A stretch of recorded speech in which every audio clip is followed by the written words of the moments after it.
baby? It's your boy Cliff holding it down like some staples. I'm with Black Video News. We got a special report. We got the man, the legend, Finesse Mitchell. Is this already a two-shot? I thought it was just on you. Okay. Hey, we at the Kappa house, man. Yes, we are. Shout out to the San Antonio alumni. The Noobs definitely are showing hospitality, and I'm in town doing shows, so it just all worked out. Okay. And it's good to see you again, my brother. Good to see you, man. You look a little bit more mature. You know what I'm saying? Last time I saw you, clean shaven. Thank you. How long have you been a Kappa? Since 91. I pledged in 91 at the University of Miami, Iota Chi chapter, Southern Province, and, just been doing my part to stay middle of the road ever since. Okay. And what is the benefits of being part of the Brotherhood? Well, for you, first and foremost, look where I am right now. How many times can you go to a city and you have instantly cats changing their schedule and plans just to like fellowship and hang out with you, making sure you're good, making sure your shows are tight, making sure you good when people know what I mean by are you good, you know what I'm saying? That's important.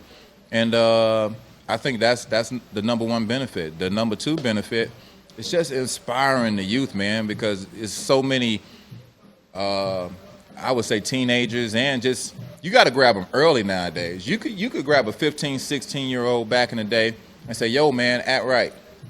15, 16, too late now. You got to grab these kids around 8 or 9, and I like to just be a positive influence on just like black young men growing up, and letting them know, yo, man, make honor roll in middle school and junior high school. So you already had that mindset in in high school. So then when you get to high school, no matter if you play sports or you just want to be a ladies' man or you want to be student government president, whatever your goal is, you already know your grades are important. It's more important than your fashion. It's more important than how popular you are. And I think it's important to instill that early. So I always say, man, grab somebody that's like 10, 11, 12 when they get in middle school. They'll never forget you, and you'll always influence them. And then don't already be a Kappa, because once you tell them what it is, they can't wait to get to college to be a Kappa. Yeah. So that we get them through high school just so they can get to a university or college and pledge. You know what I mean? And it all started because somebody just dropped a dime in their ear when they was like 9, 10, or 11. How have you been able to manage family time and career time? I can't. I done married a DeBarge. I don't know if y'all remember the damn DeBarge family with El DeBarge and Chico DeBarge and Martin DeBarge. So I married El's oldest daughter. I married a beautiful woman. Her name is Idris DeBarge. And we have 2 little baby DeBarges. Well, I should say Mitchells. But she made more money. So I'm going to say, no, anyway. But it's a pleasure. It's a blessing. I'm glad I'm at this point in my life where I discovered fatherhood late, when I was ready for it. Because to be honest with you, I've probably been one of them out there noobs till I was 39. Wow. So it really took me to get to 40 to be like, you know what? I need to get married and have some kids. You know what I mean? And so now I'm in a good place in my life. I'm an old dude with young kids. Got a 4-year-old and a 1-year-old. I find that I'm sleepy all the time. You look... Even when I'm wide awake, even when I just woke up and took a shower and refreshed, as soon as my daughter come and I hear her name or she go, Daddy, I go, oh. I get sleepy instantly. So I think that's the downside of it. But being a more mature father and knowing what you got to instill in a young lady so that you can prepare her for life, I feel like I couldn't have done it any sooner. I did it all at the right time. So fatherhood is a blessing for me. You look younger than me. Yeah. And what kind of diet plan, what kind of workout plan you on right now? Well, sir, you drink the brown liquor more than 3 times a day. Definitely, facts. Well, at least more than 3 times a week. You can't do that. You can only drink brown liquor once a week. All right? And then when you do vodka, you can't put, the cranberry juice and all that other stuff. Sugar. It's better to just drink it straight on the ice. Let the ice melt in it. Other than that, you smoke? No. You don't smoke nothing? Don't smoke nothing. All right. Well, other than that, I'm going to just say it's your genes. You got bad genes, sir. Everybody don't have good genes. You know what I'm saying? Gotcha. So I'm 47 years old.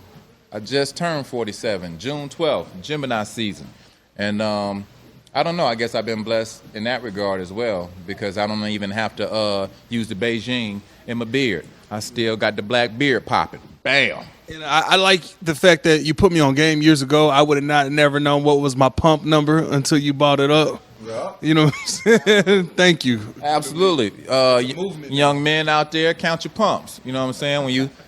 When you find a young lady you like and you try and be serious with her, it's important to know your pump game.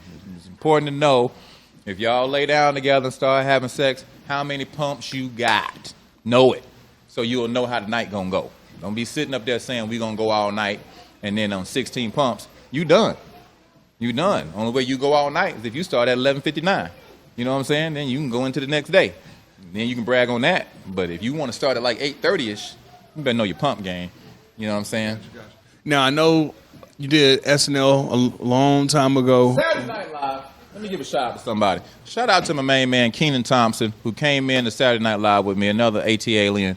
We started SNL in 2003, and he is the longest running cast member in Saturday Night Live history. And that's not black history. That's just history right now. Wow. So I think that is important to say that. He's about to have his own show on NBC coming up this fall, 2019, called The Keenan Show. And I like to big him up. That's, you know what I mean? Gotcha.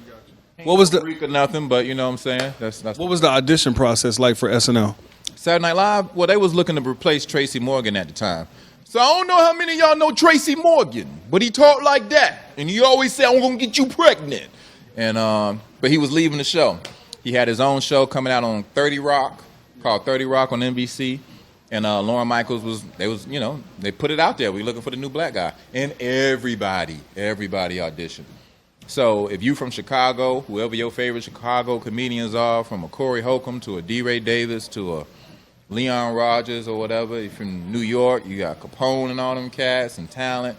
Atlanta, Finesse Mitchell, L.A. It was everybody had just descended on that audition. Like, yo, I want to be on Saturday Night Live. And for me, it was a 10-minute audition. You go up there, they give you 10 minutes, make them laugh.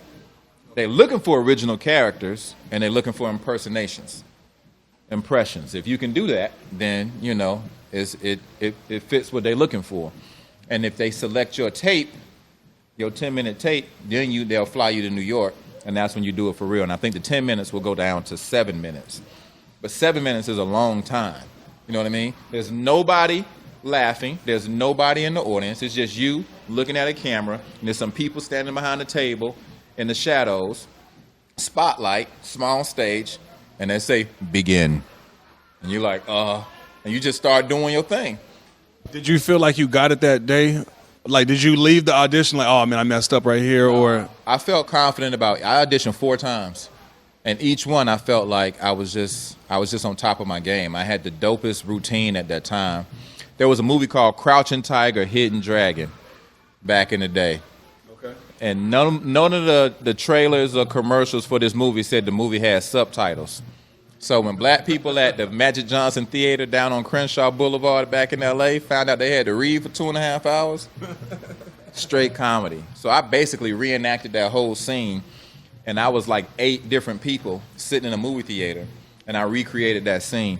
And it was just one of them epic bits you create as a comic that by the time you perfect it, all of a sudden it's boom, we looking for a black dude for Saturday Night Live. Well, once I do that for anybody, I was already done. I could see if I'm like maybe a year into the bit, but I had been doing the bit for like 3.5 years. So when SNL saw it, it was so polished, they were like, we want Finesse. And I was like, my name's Finesse, but I am available. You know what I mean? So what would you say your first pinnacle moment in your career when your family started like respecting that, oh, this is what he do, like this is he made it, like BET Comic View. Okay. Like I said, I'm from Atlanta, I'm from the South. So back then it was only Def Comedy Jam and BET Comic View. You got on either one talking about you as a comedian, you got on TV like that, then they believed you. And I rocked it. Okay. I was just telling ER that I after my first BET Comic View was in Atlanta, my second one was in New Orleans. You know what I mean? And then my third one was in Raleigh-Durham. And by then, I think I'm ready to move to L.A. You know what I mean? And I just took a chance and moved out to L.A. And then what can we do to continue to support Finesse Mitchell? Well, always find me on Instagram or Twitter, @Finesse Mitchell, FINESSE MITCHELL. And just stay in touch with me. I'm trying to stay in touch with y'all through social media. I'm in San Antonio, 2 shows tonight at the LOL Comedy Club and the Loop, wherever the Loop is. 410 and Blanco. Yep. And then 1 show on Sunday. But more importantly, I'm going to have some shows coming out. And when you see me on TV, it's a blessing. And when you don't see me on TV, it means that I'm developing a TV show because I'm going to continue to throw stuff up against the wall until something sticks. It's almost like pledging Kappa. That one day you feel like you about to quit, you get through it. Or your line brother help you get through it. And before you know it, it's Crimson and Cream. We'll have some Kappa fun, you know. Brown liquor time, baby. Black Video News Report. My name is Clifton Simmons, Finesse Mitchell. We out, baby.